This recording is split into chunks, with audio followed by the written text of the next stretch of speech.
Every so often, there's an academic term that spreads out from the Ivory Tower and becomes a common phrase understood and used a lot. Joseph Campbell's monomyth was one from the hero with 1,000 faces, the idea that every hero myth follows the same structure. One of the more recent ones has been the Anthropocene. The idea of the Anthropocene has become immensely popular, both inside and outside formal academia. Its presence is not only on the front of books, but also on podcast titles and YouTube channels. The Anthropocene is originally a term from geology and is a definitional term for a particular geological epoch. Its name literally translates to the age of man. It's based on the idea that human activities have a direct effect on the world around them. The term has grown outside of its specific geological usage, and it has grown to have a place in other disciplines. Its use outside of it is probably most popularized by the podcast The Anthropocene Reviewed by John Green. This all being said, the Anthropocene as a concept is not without its critiques.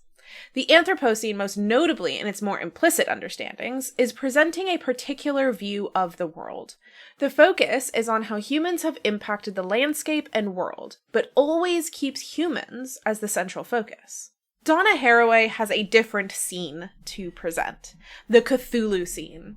Despite its name being incredibly similar to the Cthulhu of Lovecraft, its name is actually derived from Greek, references to the chthonic or earth goddesses or forces. In fact, she spells it with an extra H just to really try to shift that understanding away from Lovecraft. Though, that being said, thinking about the Chthulucene with Lovecraft in mind may not necessarily be a bad thing, but we'll get there. The Chthulucene differs from the Anthropocene in several ways, but one very important one for our purposes today.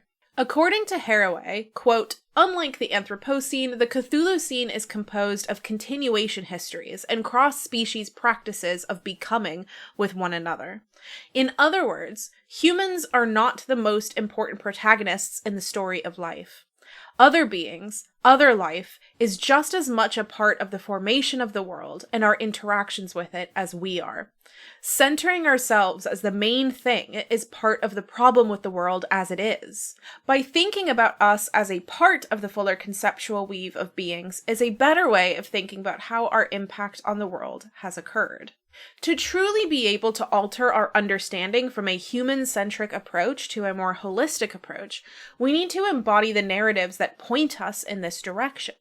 As Donna Haraway writes, quote, we need stories and theories that are just big enough to gather up the complexities and keep the edges open and greedy for surprising new and old connections. It's through stories that we connect to others, through stories we understand ourselves, and through stories that we understand our place in the world. Luckily, we have stories that paint us in the direction of the Chthulucene. These stories do not exclude humans, but also don't center them as the only important creature, nor are the only other living beings in our environment at the mercy of humans without their own interactions and agencies. On a more horrific view, we can think of the Chthulucene's more literary namesake, the Cthulhu mythos. While Lovecraft's view of an active environment filled with creatures who can react against us, pitting humans as not the protagonists of the world, was something to be scared about and to try and avoid, but the idea of it can, in some respects, fit the Chthulucene. But I think a better example would be one from Studio Ghibli. Really, many of Ghibli's movies have a centering of nature, either directly, in the case of Nausicaa and Princess Mononoke, but also more generally and implicitly, like Spirited Away.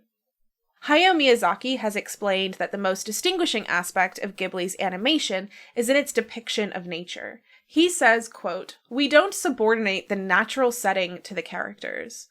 That is because we feel that the world is beautiful. Human relationships are not the only thing that is interesting. We think that weather, time, rays of light, plants, water, and wind, what make up the landscape, are all beautiful. That is why we make efforts to incorporate them as much as possible in our work. Incorporating nature and the landscape as not something separate from the humans involved is a really important part of the Chthulucene. It's not a lack of human involvement, but rather an acknowledgement that we are as much a part of the landscape as the trees. This is, in fact, the entire point of Princess Mononoke. Ashitaka finds himself in the middle of a war between humans and nature. The town's overconsumption and industrialization is marring the landscape, turning nature and environmentalism against them. Ashitaka, however, situates himself not on either side of the war. He is not fully against the humans, nor is he against the natural forces. He sees a way for both to live together, to see humans as part of the natural landscape as much as the forest spirit and the Kodamas. In a more simplistic, anthropocentric take, the movie would have been a good versus evil war, where Ashitaka would have had to either show how humans deserve to be cared for and thrive, or how the environment is the peaceful, serene, human-devoid landscape it is often depicted as. Instead, Princess Mononoke is a depiction of the Chthulucene, a knowledge that humans do impact the environment, but that the environment impacts us just as much in return. Miyazaki claims to have been profoundly influenced by the broadleaf evergreen forest culture hypothesis of ethnobotanist Sasuke Nakao. The theory is that there were broadleaf evergreen forests in prehistoric times which covered a large percentage of Asia, including Japan, and up to the Himalayas. These forests nurtured a common culture focused on a forest way of life. Now, I don't want to speak either for or against this theory. I'm not a botanist nor a historian, but I am an anthropologist, and we can see how this idea has greatly impacted Miyazaki. His work reflects a positionality of nature as not something that is set in contrast to humans. Like Ishitaka, Miyazaki sees it as possible to marry the two worlds, rather than existing in a place where one has to choose between the two. It's not a choice, but rather an acknowledgement that there is a way to live in both positions. But in order for humans to flourish, they have to acknowledge the role that nature plays in their world, and no longer position themselves as the protagonists in their own stories. There are some more Western storytellers whose stories can also point us to the Chthulucene. The world of J.R.R. Tolkien is one in which nature has a power, an agency, and an important role in the world of Middle-earth. The world of Middle-earth is one which consists of many creatures, and not just the humanoid ones either. Sure, dwarves, elves, hobbits, humans all exist together, but there are also other forces too. In the movies, when the Fellowship is climbing Mount Calathras, it's Saruman who whips up a storm to force the Fellowship into the mines of Moria. However, this is not how Tolkien originally conceived of this. In the books, it's Calathras itself which wants to push the Fellowship away from it, as it rejects them climbing on it. Tolkien also has an important relationship with forests. The Fangorn forest is an old forest where the hobbits first encounter Ents. The Ents are tree shepherds who keep the trees in the forest. This means that trees can move. They have agency. They have the ability to change the landscape through their own initiatives. We see this more actively in the Battle of Helm's Deep. As Theoden and Aragorn led the cavalry charge to drive the orcs out of the fortress, a forest is suddenly present at the enemy's rear. Their attacks drive the orcs into the present Hjorn forest, a forest so angry with the orcs that it consumes them and buries them, never for them to emerge. Hjorns are described by Treebeard as a transitional form of tree. They could either be Ents who have become more tree-like, or trees who have become more animated.